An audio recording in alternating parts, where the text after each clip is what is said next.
तो हेलो दोस्तों, एक माल्टा की तरफ से बहुत बड़ी अपडेट आई है। अगर आप लोग माल्टा का वीज़ा अप्लाई करने वाले हो तो माल्टा ने अपनी चेकलिस्ट में 5 बहुत बड़े चेंजेस करे हैं और ये चेंजेस आपके लिए एक बहुत बड़ी चीज साबित हो सकती है। बहुत बड़ा अपडेट है। मुझे लगता है अब तक कि ऐसा अपडेट अभी तक उन्होंने दिया नहीं होगा और इस अपडेट के बाद बहुत सारे लोग सोचेंगे कि हम माल्टा का ना अप्लाई करें। तो क्या वो अपडेट है उसके बारे में बात करेंगे और वो 5 बहुत बड़ी अपडेट्स हैं। आपने शायद थंबनेल देख लिया होगा, तो हम स्टार्ट करते हैं वो कौन सी बड़ी अपडेट है। और ये इनमें से कुछ ऐसी अपडेट हैं जो मैंने शायद कुछ टाइम पहले भी बता दी थी कि ये सारी चीजें इंप्लीमेंट होने वाली हैं और वो इंप्लीमेंट हो गई है। उन्होंने आइल्स का लेवल 3 कंपलसरी कर दिया है। वो लोग जो स्किल्ड वर्कर हैं, वो लोग जो प्लम्बर हैं, इलेक्ट्रीशियन है, एचवीएसी टेक्नीशियन है, ऑटोमोबाइल टेक्नीशियन है या किसी भी तरीके की स्किल्ड जॉब्स में आते हैं, अकाउंटेंट हैं या इसके अपर जॉब्स में आते हैं या आप सेल्स की जॉब में जो सीनियर जॉब पोजीशन है, मैनेजर है, सुपरवाइजर है, अगर उसमें आते हैं तो उनको अब आइल्स का लेवल 3 का सर्टिफिकेट चाहिए रहेगा। इसमें आपको आइल्स का CLB level 3, when I have given the exam so I can tell you better. IELTS का लेवल 3 क्या होता है? आइल्स में बेसिकली 6 लेवल होते हैं, A1 A2 B1 B2 C1 C2। अगर आप कोई भी नई लैंग्वेज सीख रहे हैं तो उसमें 6 लेवल होते हैं और इन्होंने यहाँ पे रिक्वायर्ड करी है CLB 3। यहाँ पे इन्होंने रिक्वायरमेंट करी है CLB लेवल 3। CLB लेवल 3 में क्या आता है कि आपको एटलीस्ट B1 तक कंप्लीट करना पड़ेगा। अब B1 में बेसिकली क्या आता है कि आपको एटलीस्ट समझना आना चाहिए कि सामने वाला बंदा क्या बोल रहा है। आपको अपनी बात समझानी आनी चाहिए कि आप किसी को समझा रहे हो तो उसको समझा पा रहे हो या नहीं समझा पा रहे हो। देन वहां पे अगर आपके सामने कोई लिखी हुई चीज है तो आप उसको पढ़ के बता सकते हो या पढ़ के समझ सकते हो। ये एक मेन चीज है। आपको ऑर्डर नोट करना है या कोई भी चीजें आपको लिखनी है तो क्या आप वो लिख सकते हो, जो कि राइटिंग में आता है। बेसिकली 4 फॉर्मेट होते हैं, ज्यादा डीप में नहीं जाऊंगा। Reading, listening, speaking, writing. तो इसमें CLB लेवल 3 जो कि एक रिक्वायरमेंट कर दी गई है और उसके साथ में ही आप लोगों को डिग्री एंड डिप्लोमा चाहिए होगा। अगर आप अप्लाई कर रहे हैं इंडिया से अप्लाई कर रहे हैं और जो UAE से अप्लाई कर रहे हैं, UAE में अभी तक आइल्स की रिक्वायरमेंट नहीं आई है। उसके अलावा सारी चीजें UAE के लिए भी एप्लीकेबल हैं जो UAE से लोग अप्लाई कर रहे हैं। इंडियंस में सिर्फ सारी चीजें हैं बट आइल्स एक एक्स्ट्रा कर दिया है तो वो आपको देना पड़ेगा अगर आप स्किल वर्कर में आते हो। उसके अलावा आपको जो भी आपकी जॉब है उससे रिलेटेड डिप्लोमा या डिग्री चाहिए होगी। सपोज आप प्लम्बर हो, इलेक्ट्रीशियन हो तो आपका कोई 2 साल का डिप्लोमा है, ट्रेनिंग है, आप वो लगा सकते हो, उसका सर्टिफिकेट लगा सकते हो। ITI हो गई। या फिर आप सपोज फूड एंड बेवरेज में गए हो, F&B में गए हो तो आपका 2 साल का होटल मैनेजमेंट, 3 साल की डिग्री। आप शेफ हो तो उसमें डिग्री एंड डिप्लोमा लगा सकते हो। ये सारी चीजों की उन्होंने कंपलसेशन कर दी है। पहला तो ये है, ये अभी पहला। इसके अलावा भी 5 चीजें और इंप्लीमेंट करी हैं। आप सुनकर भी शौक हो जाओगे कि माल्टा शायद हमारे लिए नहीं बना। अब तक ये सोचोगे कोई कितना भी बोले, इसका कोई अल्टरनेटिव नहीं है कि आप ये चीज करोगे तो आप बच सकते हो। तो पहले तो मैं सारे पॉइंट यहाँ पे क्लियर कर देता हूँ। उन्होंने क्या करा है कि CV को कंपलसरी कर दिया है। पहले CV लगाना जरूरी नहीं था बट अब CV लगाना कंपलसरी है। कवरिंग लेटर भी पहले लोग नहीं लगाते थे बट हम जिन लोगों की फाइलिंग करते थे उसमें कवरिंग लेटर भी एड ऑन करते थे और वो एक आपका प्लस पॉइंट हो जाता था जो कि आपका थोड़ी सी एटलीस्ट हेल्प करता था कि आपको अच्छा इंप्रेशन पड़े वीजा ऑफिसर के सामने। तो अब उन्होंने CV की भी कंपलसेशन कर दिया तो आपको अब CV लगाना कंपलसरी है। देन उसके बाद में थर्ड ये है कि आपको लास्ट 6 मंथ्स की बैंक स्टेटमेंट चाहिए रहेगी। अगर आपको माल्टा का वीजा सबमिशन करना है तो आपको लास्ट 6 महीने की बैंक स्टेटमेंट चाहिए रहेगी और वो आपको बैंक से साइन एंड स्टैम्प करवानी पड़ेगी। इन्होंने ये अपडेट नहीं किया कि उसमें मिनिमम कितना बैलेंस होना चाहिए बट एट लीस्ट वहां पे आपके 2 से 3 हजार यूरो होने चाहिए कि जब आप माल्टा जाओगे तो इनिशियल एक्सपेंसेस के लिए आप वो चीज यूज कर सको, आप वो फंड यूज में ले सको। इसे यहाँ पे क्लियर कर देता हूँ। बेसिकली आप इसे नेक्स्ट पॉइंट कह सकते हो, नेक्स्ट डॉक्यूमेंट जो उन्होंने एड ऑन किया है वो कर सकते हो बट ये पहले भी इंप्लीमेंट उन्होंने करा था जो कि शायद आप लोग उसको देखते ना होगे। Confirm travel itinerary. अगर आप लोग नहीं समझ पा रहे हैं या आप किसी की बातों को, किसी थर्ड पर्सन के कोई एजेंट है, कोई यूट्यूबर है, नहीं समझ पा रहे हैं तो आप गूगल पे करें ट्रैवल आइटनरी क्या होता है। ट्रैवल आइटनरी कोई टिकट नहीं होती है। ट्रैवल आइटनरी एक जस्ट प्लान होता है, आपका ट्रैवल का क्या प्लान है। उन्होंने जो भी अपडेट किया मैं आपको बताता हूं उन्होंने क्या अपडेट किया है। शायद इसमें आप कंफ्यूज हो जाएं क्योंकि आप एक यूट्यूबर की वीडियो देखेंगे नहीं, आप आई थिंक मोर देन एक की वीडियो जरूर देखेंगे। तो उसमें उन्होंने क्या मेंशन किया है, confirmed travel itinerary if applicant is travelling to several Schengen states. तो उसका आपको प्रूफ देना है। ट्रैवल आइटनरी का मतलब होता है कि आपको ट्रैवल प्लान प्रोवाइड करना है, कंफर्म ट्रैवल प्लान कि आप इसी से ट्रैवल करोगे। अगर आप सपोज ऐसी कंट्री से प्लान कर रहे हो जहां का आपको ट्रांजिट वीजा चाहिए, फ्लाइट आपकी वहां पे रुकेगी, तो आपको वो प्रोवाइड करना पड़ सकता है। यहाँ पे आपको ओरिजिनल टिकट प्रोवाइड नहीं करनी है। ये चीज अपने दिमाग से निकाल दो, इस चीज की मैं गारंटी दे सकता हूँ। पहले भी काफी ज्यादा लोगों के मन में डाउट था ये चीज का कि कंफर्म ट्रैवल आइटनरी का मतलब है कि ओरिजिनल, जहां पे उन्हें ओरिजिनल की जरूरत होती है वहां पे वो लिख देते हैं कि ओरिजिनल कंफर्म टिकट। यहाँ पे कंफर्म्ड ट्रैवल आइटनरी लिखा है, कंफर्म ट्रैवल टिकट नहीं लिखा है। कंफर्म ट्रैवल टिकट और कंफर्म ट्रैवल आइटनरी बहुत बड़ा फर्क है। ट्रैवल आइटनरी मतलब ट्रैवल प्लान। तो ये चीज में ज्यादा सोचे मत कि आपको कंफर्म टिकट लगाना पड़ेगा, ओरिजिनल लगाना पड़ेगा। आप एक रिजर्व ट्रैवल टिकट ले सकते हैं। हम जो फाइलिंग में यूज करते हैं वो हमेशा से स्टार्टिंग से लेके एंड तक कंफर्म ट्रैवल टिकट ही यूज करते आए हैं, रिजर्व टिकट ही यूज करते आए हैं। आज तक हमने एक पर्सन की भी डमी टिकट यूज नहीं करी। तो ये हमारे लिए कुछ भी नया नहीं है। इन पॉइंट्स में से हमारे लिए सिर्फ 2 पॉइंट्स नए हैं जो कि अब एड ऑन करने पड़ेंगे फाइलिंग में। उसके अलावा हम सारी चीजें पहले से ही करते आए हैं। और एक और document, reference letter from last employer, ये भी इन्होंने नया डॉक्यूमेंट ऐड कर दिया है। रेफरेंस लेटर, अगर मेरी वीडियो देख रहे हैं वो लोग जो माल्टा मेरी फाइलिंग के थ्रू गए, चाहे वो अजहर भाई हैं, चाहे वो उत्तराखंड का एक बंदा था हर्ष रायकोटी, या और भी बंदे जो देख रहे हैं जिनके लिए मैंने रेफरेंस लेटर यूज करा था, वो भी उस टाइम पे यूज करा था जिस टाइम पे शायद एम्बेसी की रिक्वायरमेंट भी नहीं थी। ठीक है, ये बात है मई 2022 से। मई 2022 में कुछ 2 लोगों के पास में मेल आया था कि आप हमें रेफरेंस लेटर प्रोवाइड करें। मेरे यूज करने के बाद, मैं ये नहीं बोल रहा हूं कि शायद मैंने यूज करना स्टार्ट किया तो एम्बेसी ने मांगना स्टार्ट किया, बट उसके बाद में एम्बेसी ने कुछ लोगों से मांगे रेफरेंस लेटर। अब उन्होंने ये भी कंपनसेशन कर दिया है, और ये मेरे लिए नई चीज नहीं है, ये मैं पहले से यूज करता आया हूं। और ये जो रेफरेंस लेटर है, ये मैंने रिसेंटली में अजहर नाम का बंदा गए हैं माल्टा में, उनके में मैंने ये चीज यूज करी थी। अगर मेरे पास स्क्रीनशॉट पड़ा होगा या मेरे पास डॉक्यूमेंट में पड़ा होगा तो मैं आपको शो भी कर दूंगा। और आप लोगों के लिए नई बात है, उन लोगों के लिए नई बात है जो फाइलिंग को सिर्फ इंश्योरेंस और टिकट का ही समझते हैं, और वही समझते हैं कि एक फाइलिंग है और वो यूज करते हैं उस तरीके से। लोग पूछते हैं कि भाई आपके वीजा इतने आते क्यों हैं, आपका सक्सेस रेट इतना अच्छा क्यों है फाइलिंग का। तो इसीलिए है क्योंकि हम कभी भी सिर्फ इंश्योरेंस या टिकट लगा के फाइलिंग नहीं करते कि इंश्योरेंस या टिकट लगा दिया, फाइलिंग होगी, बात खत्म।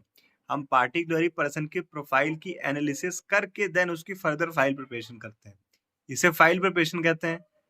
और तभी वीजा सक्सेस रेट इतना अच्छा भी है।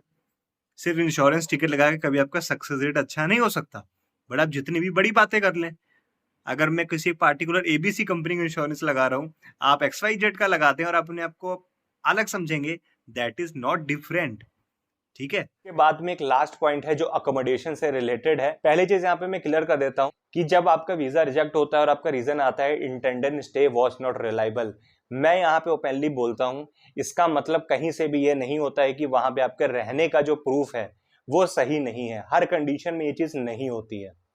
एग्जाम्पल के तौर पर मैं देता हूँ, सपोज 1000 पर्सन अप्लाई कर रहे हैं और 1000 में से 400 को वीजा मिल रहा है, 600 को वीजा नहीं मिल रहा है, तो 600 के 600 का रीजन यही होगा कि उनका इंटेंडेड स्टे रिलायबल नहीं था। ये मैं ओपनली बोल रहा हूँ। इसका मतलब ये नहीं है कि 1000 में से 1000 लोगों को उन्होंने वीजा देना था, 400 को दिया क्योंकि उनका इंटेंडेड स्टे सही था और 600 को नहीं दिया क्योंकि उनका इंटेंडेड स्टे गलत था। इसका मतलब ये नहीं होता कहीं से भी। अगर आप लोग थोड़ी कॉमन सेंस यूज करो, अगर आप लोग गहराई में जाके समझो, किसी थर्ड पर्सन की बातों में इमोशनली ब्लैकमेल ना हो, तो आप ध्यान से समझ सकते हो। पैसा आपका वेस्ट होगा, पैसा मेरा वेस्ट नहीं होगा। क्योंकि अगर 1000 लोग अप्लाई कर रहे हैं तो उसमें से वीजा शायद 500 से 600 लोगों को ही मिलेगा।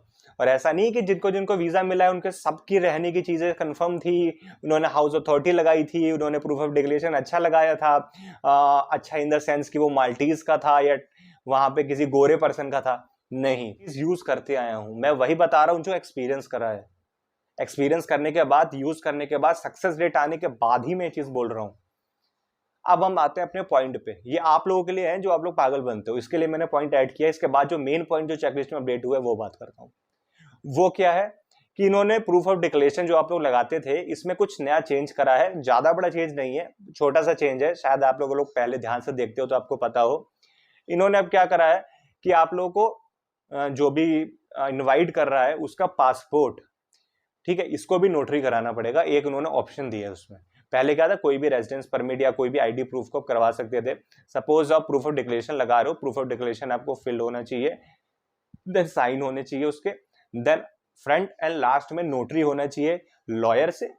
ओके, उसके बाद में जो आपको इनवाइट कर रहा है पर्सन, उसका पासपोर्ट, उसका कोई भी रेजिडेंस प्रूफ, ये सारी चीजें आप नोटराइज करा सकते हो। और वो जो पर्सन इनवाइट कर रहा है, वो जो अपार्टमेंट है, फ्लैट है, उसमें जो बंदे रह रहे हैं, ये एडिशनल मैं बता रहा हूँ क्योंकि हमने यूज करा है और ये चीज परफेक्ट रही है। ठीक है, जो वहां पे बंदे रह रहे हैं पहले से ही, कितने बंदे रह रहे हैं? एक रूम में अगर 4 बंदों की रिक्वायरमेंट है तो क्या वहां पे 2 रह रहे हैं?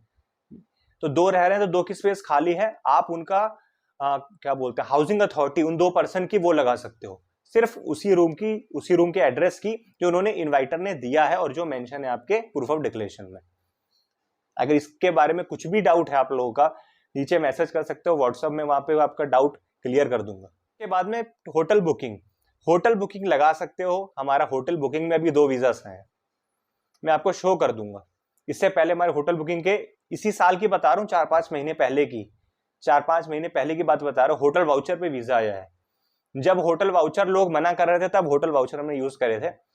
स्टिल बोल रहा हूँ, कुछ 4-5 बंदे थे, अगर भाई अगर वीडियो देख रहे हैं देन कमेंट कर सकते हैं। मैं बार बार उनका नाम क्यों ले रहा हूँ? क्योंकि उनके फ्रेंड थे, उनके में हमने ये चीज यूज करी थी। मैं क्लियर कर देता हूँ, होटल बुकिंग अगर आप लोग लगा रहे हो तो आपकी सैलरी मैटर करती है।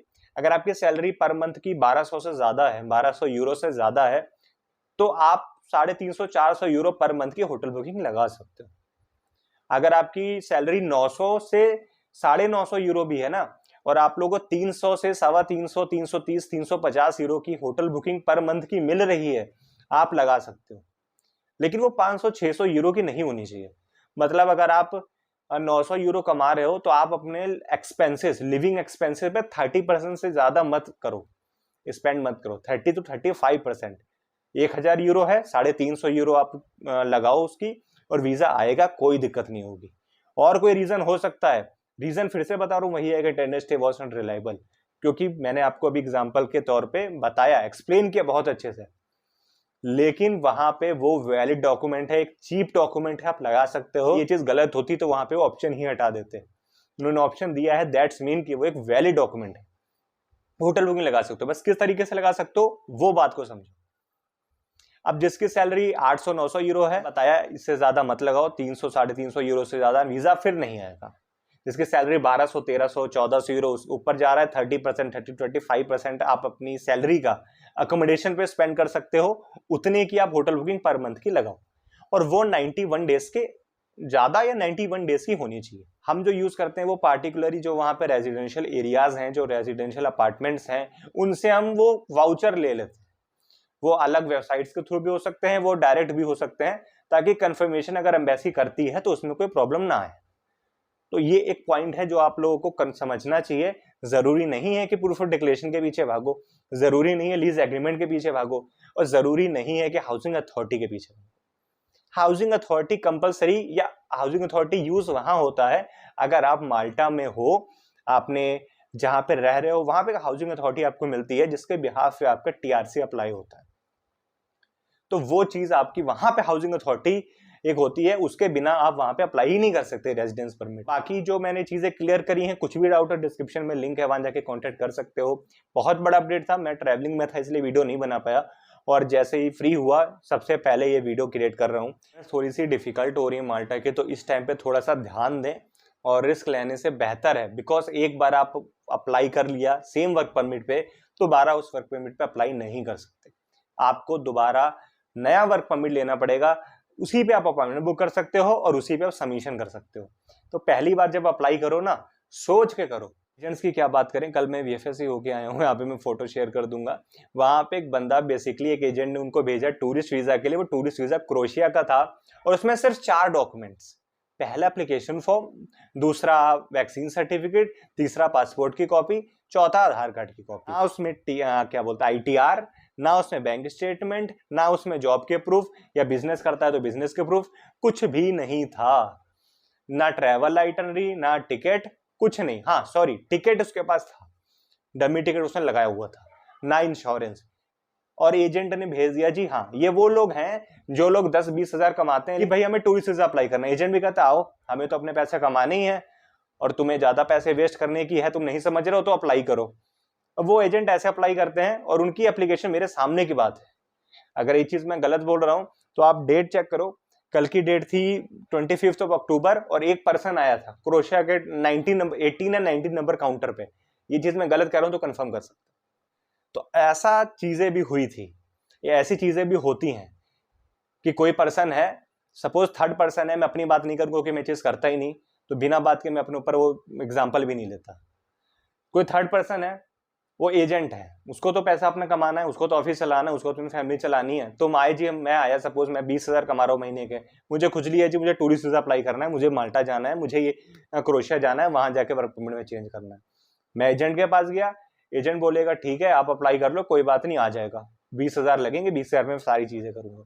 मेरे पास जो 2-4 डॉक्यूमेंट थे, मैंने कहा मेरे पास ITR नहीं है, मेरे पास, मैं 20,000 की जॉब करता हूँ, मेरे पास ये नहीं है, कोई बात नहीं, हो जाएगा, हम करके देखते हैं, ट्राई करके देखते हैं, हो जाएगा।